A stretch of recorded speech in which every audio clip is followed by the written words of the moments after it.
Seul un salarié au SMIC sur 2 sera concerné par la revalorisation de la prime d'activité, dont l'octroi est conditionné par la structure de chaque foyer.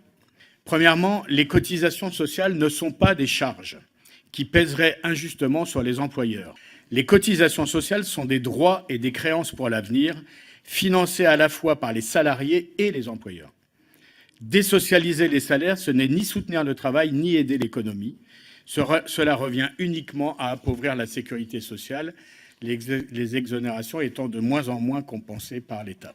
L'augmentation du SMIC ne conduit pas à des destructions d'emplois. L'effet d'une augmentation du SMIC sur l'activité, en revanche, est bien réel. Par un effet de diffusion, il contribue en outre à l'augmentation générale du niveau de vie des salaires, comme de nombreux travaux économiques le démontrent.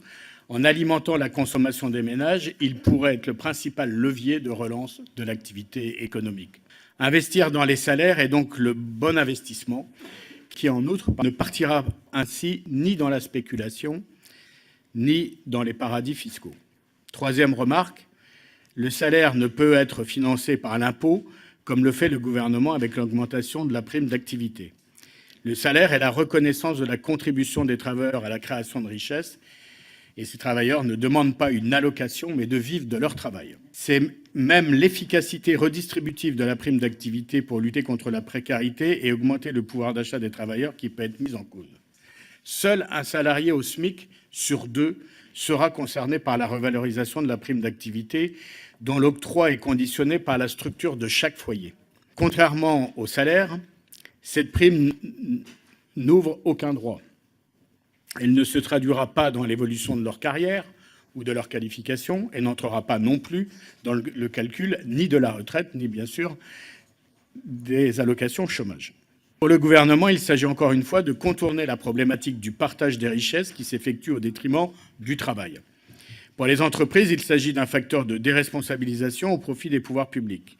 Pourquoi feraient-elles, ces entreprises, l'effort d'augmenter les salaires si l'État ou la puissance publique se substitue en augmentant la prime d'activité à leur place?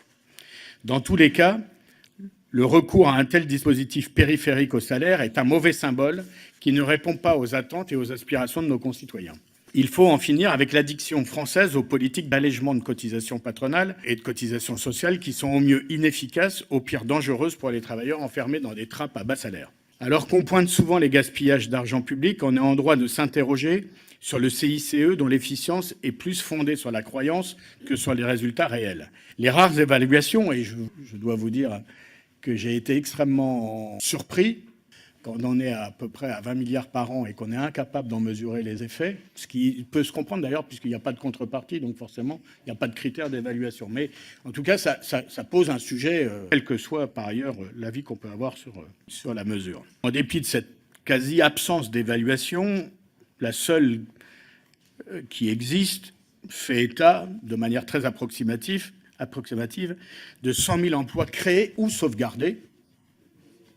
Déjà, il y a là une nuance qui est quand même très difficile à apprécier. Avec 20 milliards d'euros engagés chaque année, voilà une véritable gabegie d'argent public. Finalement, aucun gain n'a été constaté sur le terrain des exportations et la compétitivité qui était pourtant l'objectif initial.